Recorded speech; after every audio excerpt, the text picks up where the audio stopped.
Martineau. Le préféré du règne animal. Bonjour, les petits lapins. On voyait que les Américains devaient marcher sur leur fierté et leurs principes. Une liberté de penser.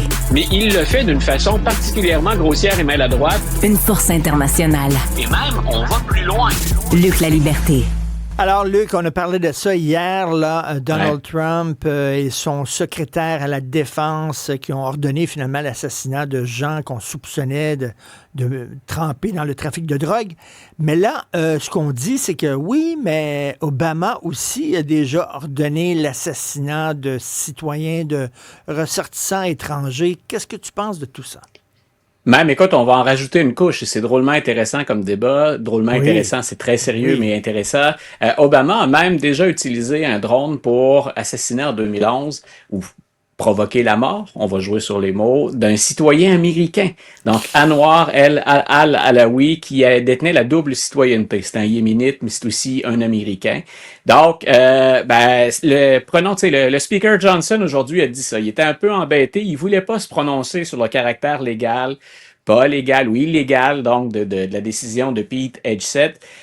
Et c'est lui qui nous a fait bifurquer, lui et d'autres républicains ont dit, mais vous savez, Obama a déjà fait ça. Est-ce que c'est similaire? Est-ce que c'est différent? C'est déjà différent dans les cibles visées. Puis je vais t'expliquer pourquoi. Donc, dans un premier temps, on parle de narcotrafiquants. Des narcotrafiquants qui n'ont eu aucun recours, sur lesquels on nous a pas donné d'informations et sur lesquels on a tiré sans autre préavis, du moins à ce qu'on sait. C'est ajouté à ça l'information à laquelle tu référais pour lancer notre discussion, c'est-à-dire que on a tiré une première fois sur un navire, on a vu qu'il y avait des survivants. Les paroles qu'on attribue à Hegseth seraient « kill them all », il faut les éliminer, tout le monde. Et là, on tire une deuxième fois sur le navire. Il semblerait, on hésitait dans le chiffre, ils étaient 2 finalement survivants. On a éliminé les 2 survivants. Donc, c'est différent dans d'abord dans le processus. Et c'est différent dans les cibles. Est-ce que ces gens-là représentaient une menace immédiate pour les États-Unis? Ça, c'est assez étonnant. Et la décision de tirer une deuxième fois sur le navire, écoute, je lis beaucoup depuis hier là, en me disant, j'ai mes propres notes de cours, j'ai mes notes de bas de page, j'ai mes exceptions, les autres en pensent quoi?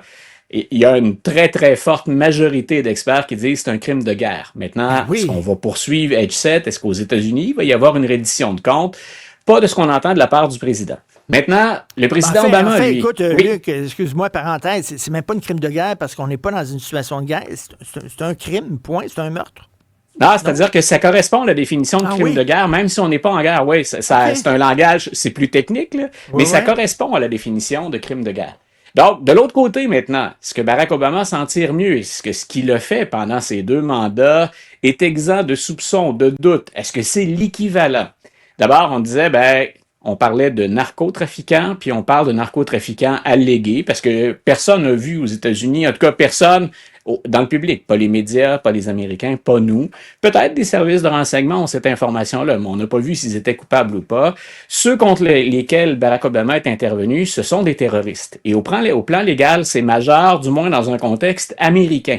Parce qu'après le 11 septembre 2001, on a voté une série de nouvelles lois dans lesquelles on a ajouté de nouvelles définitions, puis dans lesquelles on a mieux encadré ce que pouvait faire le président. Et on a ajouté une couche de procédure entre 2009 et 2015. Quels sont les éléments qui guident un président, donc avant de pouvoir utiliser les drones? Le gros problème d'Obama dans ce dossier-là, si on regarde ça de l'extérieur, c'est que tout ça a manqué beaucoup de transparence. Mais on a consulté énormément et très souvent consulté le Congrès. Ce qu'on n'a pas fait dans ce cas-ci, parce que le speaker Johnson nous l'aurait dit, c'est le meneur des républicains à la Chambre. Donc, on a suivi la loi et les procédures à l'interne. Maintenant, est-ce qu'au niveau de la communauté internationale, on autorisait ça? Est-ce que ça brisait certaines conventions? Au mieux, pour Barack Obama, on était à la limite. Mais donc, je répète, les cibles étaient différentes. On parle de terroristes identifiés, c'est documenté. On parle de respecter des lois et des procédures aux États-Unis. Maintenant, ça reste hautement discutable. Moi, si j'ai à faire un bilan de l'administration Obama, c'est dans la colonne des passifs, pas des actifs. il a utilisé au moins, écoute, c'est quelque chose comme 5 à 10 fois plus les drones que George W. Bush, qui est pourtant perçu, lui, comme le vote en guerre. Obama, donc, a eu recours aux drones. D'abord, ça n'existait pas, les drones, pendant très, très longtemps, là, comme arsenal pour un président américain. Mais c'est énorme le pouvoir qui est entre les mains d'un président quand il utilise aussi souvent les drones. Et je répète, là où c'est problématique, c'est clair qu'il était devenu Al-Alawi, auquel j'ai référé tout à l'heure, là, celui sur lequel on tire en 2011, il était devenu, d'après les Américains, membre d'Al-Qaïda, puis il avait travaillé, encouragé Al-Qaïda. Ça reste qu'il n'a jamais été traduit en justice, ça reste qu'on ne l'a jamais ramené aux États-Unis, qu'il n'est pas passé devant un tribunal, et que c'est donc un président américain qui, avec un drone, se permet, lui, de tuer un citoyen américain. Aussi horrible puisse-t-il être, il y a une question, il y a des règles, il y a une justice où il n'y en a pas. Donc, c'est là où je répète, c'est pas tout à fait comparable les deux. C'est hautement discutable dans les deux cas. Il y a beaucoup de controverses autour de ça. Il faudrait jouer sur des thèmes légaux. Mais je pense quand même que Pete Hegseth, avec la deuxième frappe là, pour achever les deux survivants, je pense que là, autant aux États-Unis, où on ne semble pas avoir consulté personne, que sur la scène internationale, le geste est condamné. Écoute, toi et moi, nous sommes des fans finis de la série West Wing. Et tu te souviens, on s'en est déjà parlé, cet épisode formidable, un des grands épisodes de l'histoire de la télé aux États-Unis, qui était en 2 parties, où Martin Sheen, qui joue le président, doit justement prendre une décision. Ouais. Est-ce que je fais assassiner un Américain, un citoyen américain, qui, selon toutes les preuves qu'on a, représentent un danger immédiat pour la sécurité du pays. Mais il ne prend pas cette décision-là à la légère. Il y pense, c'est un dilemme moral, c'est un dilemme éthique, tu sais. Il n'est pas gang-ho, là. Il n'est pas tout content d'appuyer sur le bouton, là. On voit que ça le déchire et tout ça. Ça n'a pas l'air d'avoir bien déchiré beaucoup l'administration Trump, là.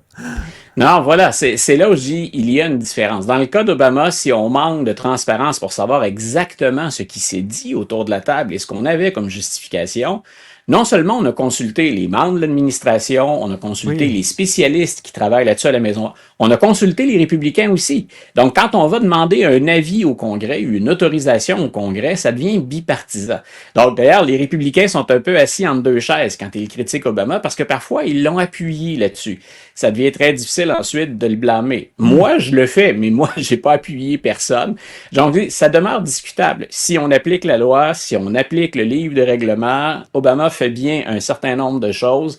Puis à un moment donné, on tombe dans la zone très, très, très floue et très, très, très sombre. Et c'est pas le cas de Pete Hegseth pour la deuxième frappe.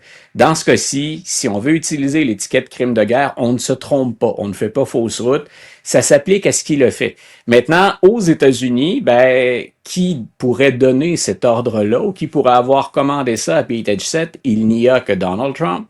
Donald Trump, pour l'instant, a protégé Pete Hegseth. Sinon, on irait vers une procédure de destitution, parce que ça vaut pour le secrétaire à la défense ou à la guerre, comme se plaît l'appeler l'administration Obama, ce secrétariat-là. Donc, est-ce qu'on va aller dans une procédure de destitution? Non, je peux déjà dire qu'on n'ira pas de ce côté-là. Mais le geste demeure, malgré tout, très grave. Est-ce que la Cour pénale internationale va se saisir de l'affaire, si on parle de crime de guerre? C'est là où on mêle politique avec droit. Et là, il y a peut-être plein de gens qui nous écoutent qui sont cyniques, et parfois avec raison, et parfois je suis dans leur cas. Est-ce qu'on oserait faire ça à ce moment-ci? Normalement, c'est censé être une justice aveugle. On ne s'est pas gêné, par exemple, pour blâmer quelqu'un comme Benjamin Netanyahou quand on a considéré qu'il avait franchi une fameuse ligne rouge. Moi, en tout cas, je vois mal comment on peut faire l'économie d'étudier ce dossier-là à la lumière de ce qu'on a comme information. Est-ce que l'administration Trump a autre chose? Est-ce que le ministère de la Défense a autre chose à offrir comme renseignement? Au moment où on se parle, Pete Hegseth en a même rajouté, y allant d'une blague, récupérant un album pour enfants, puis dans lequel on prend le personnage principal puis on le fait tirer sur des... Je trouvais que la blague, en tout cas, était... Je pense que c'est de mauvais goût. Je pense qu'on peut s'entendre là-dessus. Mais c'est à la hauteur du personnage. C'est-à-dire qu'il est dans l'eau chaude. Là. C'est pas rien, c'est pas banal ce qu'il a fait. Et de répondre à la blague, ça nous donne une idée au moins de l'arrogance du personnage, sinon de son incompétence crasse.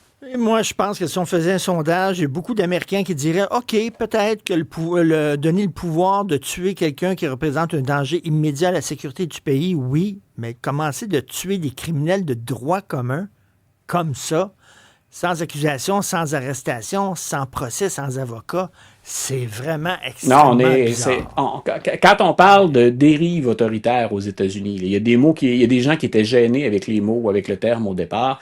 Ça ressemble à ça, un régime autoritaire. Et je pense que c'est hier où je te disais, comment Trump, qui éventuellement va rencontrer Vladimir Poutine, peut-il lui reprocher quoi que ce soit en Ukraine s'il lui permet à son ministre ou à son secrétaire à la Défense de se comporter comme ça? Disons que le phare de la démocratie dans le monde est pas mal éteint. En tout cas, ça veille pas fort. Oui. Merci beaucoup, Luc. À demain. Salut. Bye, Richard.